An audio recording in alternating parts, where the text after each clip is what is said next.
CBSE board 2025 में आया हुआ वेक्टर का एक क्वेश्चन जो कि बहुत अच्छा क्वेश्चन है। इसे भी आपको अपने इंपॉर्टेंट क्वेश्चन वाली डायरीज में नोट करके रखना है, ठीक है ना। उस डायरी में इसको बहुत अच्छे से नोट कर लो, ये कई बार क्वेश्चन आ चुका है, ठीक है ना। तो देखो इस क्वेश्चन को कैसे सॉल्व करना है, ठीक है। ये एक बहुत अच्छा एमसीक्यू है, हो सकता है बहुत कम लोग इस एमसीक्यू को सॉल्व कर पाते हैं, ठीक है ना।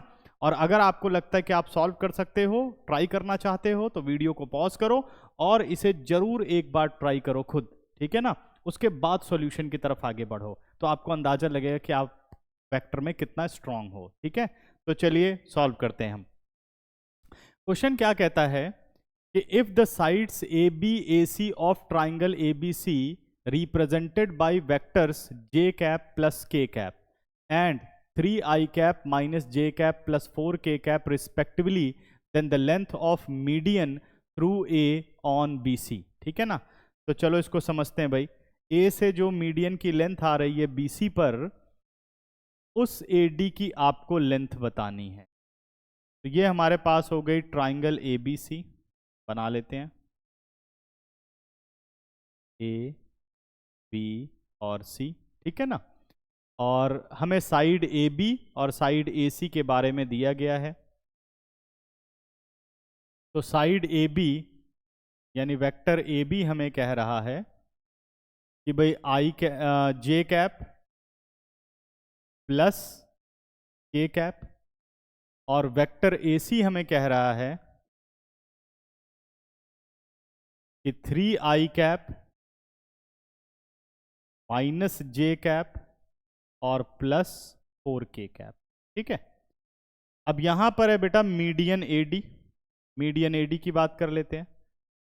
ये हमने बना लिया मीडियन AD। अब क्या करो, डायरेक्शन प्रॉपर लगाओ। क्या करना है हमें, डायरेक्शन लगानी है, तो प्रॉपर आप डायरेक्शन अप्लाई करो, ठीक है ना। अब देखो डायरेक्शन क्या लगाओगे, AB यानी A से B कर दो, AC यानी A से C कर दो। According to triangle law of addition B से C या C से B आप कर सकते हो। डायरेक्शन बहुत इंपॉर्टेंट है इसके अंदर। और AD की भी डायरेक्शन क्या हो गई, A to D हो गई। क्लियर है, ठीक है ना। अब AD को फाइंड आउट करते हैं जो हमारे पास वैल्यूज हैं उसकी टर्म्स में, ठीक है ना। तो AD को मुझे निकालना पड़ेगा AB और AC की टर्म में। AB को किस में निकालना है, AD और AC की टर्म में। चलो सॉल्व करते हैं। तो सबसे पहले हम आ जाते हैं इन ट्राइंगल ABC। किस में आ गए, इन ट्राइंगल ABC, ठीक है। या ऐसे ले लेते हैं, इन ABD। हम आ गए इन ABD, इन ट्राइंगल ABD। जब MCQ करोगे तो ये सब लिखने की जरूरत नहीं है, ये सिर्फ समझाते हुए मैं लिख रहा हूं। तो ये हमारे पास हो गया वेक्टर AB, क्योंकि मैं शॉर्टकट कर दूंगा तो आपको बिल्कुल समझ नहीं आएगा कैसे किया इसको। Vector AB plus BD, direction है B से C, तो यानी B से D हो गया, is equal to vector AD। क्या आ गया हमारे पास, वेक्टर AD। रिजल्ट नंबर 1 रख लो, ठीक है ना। अब सेकंड आइए बेटा, सेकंड की बात करें तो सेकंड हमारे पास हो गया इन ट्राइंगल ADC। किस में आ जाते हैं, in triangle ADC, in triangle ADC। ADC की बात करें तो वेक्टर AD, ये आ गया हमारे पास, plus DC is equal to vector AC, ठीक है। ये वैल्यू आ गई। अच्छा बच्चों, AD की वैल्यू हम पहले ही निकाल चुके हैं, ध्यान दो। AD की वैल्यू हमारे पास कितनी है, लेकिन हमें AD चाहिए तो AD तो रिप्लेस नहीं करना चाहिए। अब ये जो BD और DC हैं, vector BD is equal to vector DC, ये होगा हमारे पास।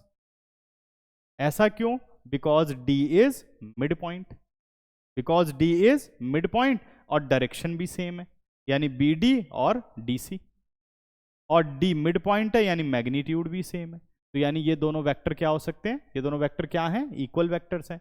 तो मैं क्या करता हूं, यहां से BD की value in terms of AD निकाल करके सेकंड इक्वेशन में सब्स्टिट्यूट कर देता हूं। चलो जी पुट करते हैं।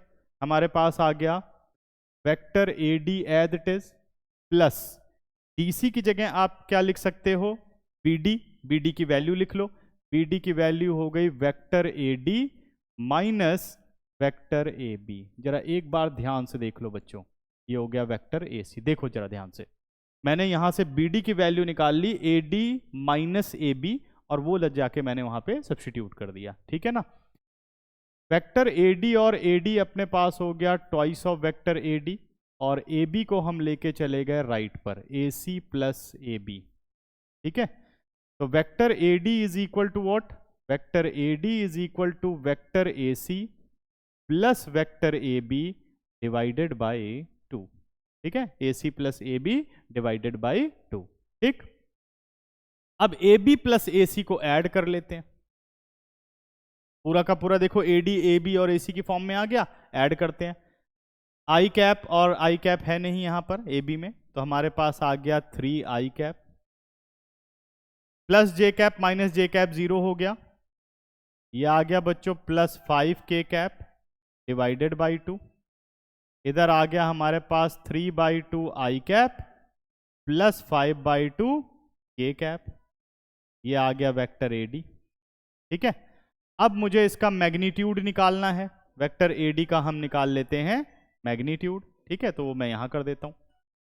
Vector A D magnitude is equal to square root of I coefficient of I cap या scalar component of I cap 9/4 हो गया प्लस 25/4 हो गया, यानी सॉल्व करूं तो रूट 34/4 हो गया।